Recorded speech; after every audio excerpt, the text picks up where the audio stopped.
16장에도 예수님의 비유가 계속 연결되어서 계속됩니다.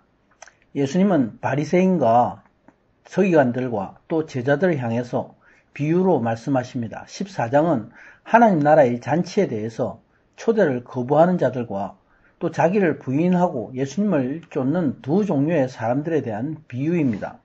15장은 두 종류의 사람들, 하나님 나라에 들어가는 자들과 들어가지 못하는 자들에 대한 말씀을 비유로 말씀하셨습니다.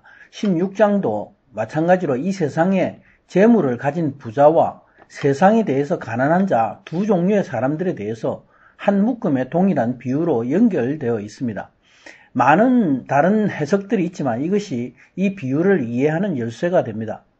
예수님은 제자들에게 말씀하시지만 이 비유도 바리새인을 함께 두고 말씀하신 것입니다. 이 세상의 부자와 불의한 청지기의 비유는 재물에 대한 가르침을 주고 계십니다. 한 부자가 자신의 모든 재정과 관리를 맡아 하는 청지기가 정직하지 못한 걸 알게 되고 해고할 생각을 합니다. 그래서 마지막으로 재정을 정리하라 청지기에게 명합니다. 이제 이 불의한 청지기는 주인의 파면 통지를 받고 이제 자신의 앞날을 근심하게 됩니다. 여기서 불의한 청지기는 재물을 쫓아가는 이 세상의 부자들을 의미하고 있습니다. 여기에 부자는 이 세상의 주관자입니다. 그 8절에서 예수님이 말씀하시는 대로 세상 어둠의 주관자와 이 세대의 아들들입니다. 바로 세상 신과 재물을 섬기는 사람들인 것입니다. 그런데 재물은 단순히 돈만을 의미하는 게 아닙니다. 세상에 속한 모든 권세와 명예와 쾌락과 이런 모든 것을 포함하고 있습니다. 육신에 속한 정욕과 우상을 쫓는 것이 바로 심령이 부자인 자들의 모습인 것입니다. 이 불의한 청지기는 자신이 있는 동안에 해야 할 일을 생각해냅니다. 다가올 심판의 때를 준비하는 모습과 같습니다. 모든 빚진 자들을 일일이 불러서 저들에게 적은 금액으로 새로 계약을 하게 합니다. 그동안 자신이 착복했던 이자를 빼내고 계약을 갱신해서 회계 서류를 정리한 것입니다. 빚진 저들에게 상당한 양을 탕감해 준 것입니다. 자신의 직분을 뺏긴 후에 저들이 영접할 것을 기대하면서 선을 베푼 것입니다. 이 일에 대해서 주인은 오히려 이 불의한 청지기에 지혜가 있다 칭찬합니다. 바로 오래된 계약을 정리해 주었기 때문인 것입니다.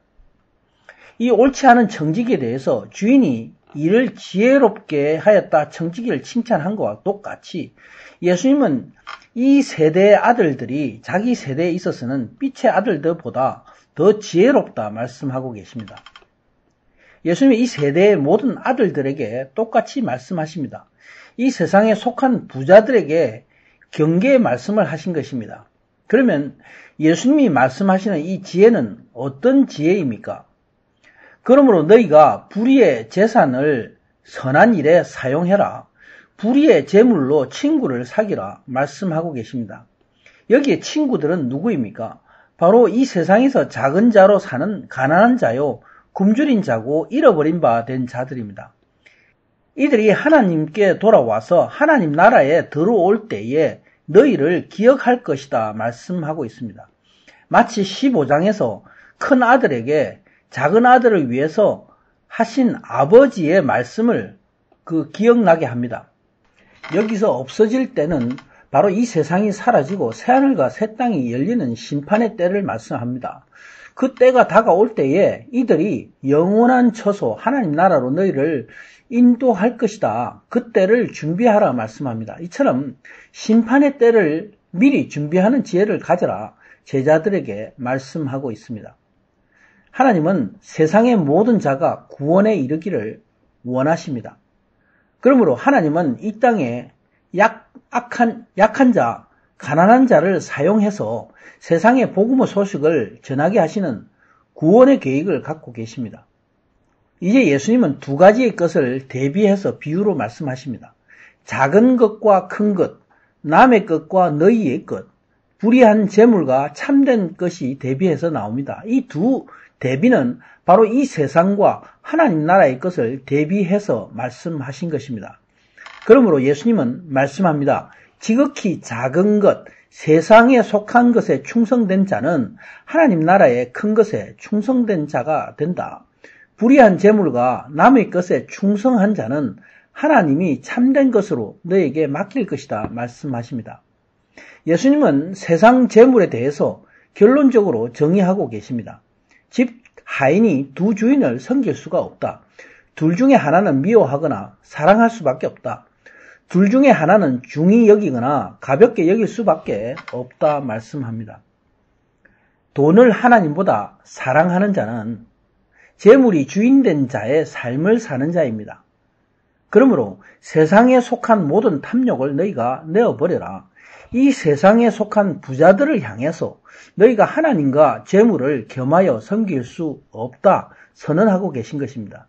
이 비유에서 예수님이 말씀하시는 이 세상의 재물과 불의한 청지기, 또 이들 세상에 속한 부자들은 바로 심령이 부자인 사람들입니다. 예수님이 부자는 낙타가 바늘귀에 들어가는 것보다 어렵다 말씀하신 것은 바로 부자는 하나님 나라에 들어갈 수 없다는 말씀을 하고 계신 것이었습니다. 그러므로 세상에 속한 마음의 재물들을 스스로 내려놓지 않으면 결단코 하나님 나라에 들어갈 수 없습니다. 하나님 나라는 바로 세상의 탐욕을 버리고 하늘의 것을 쟁취하는 자의 것이기 때문입니다.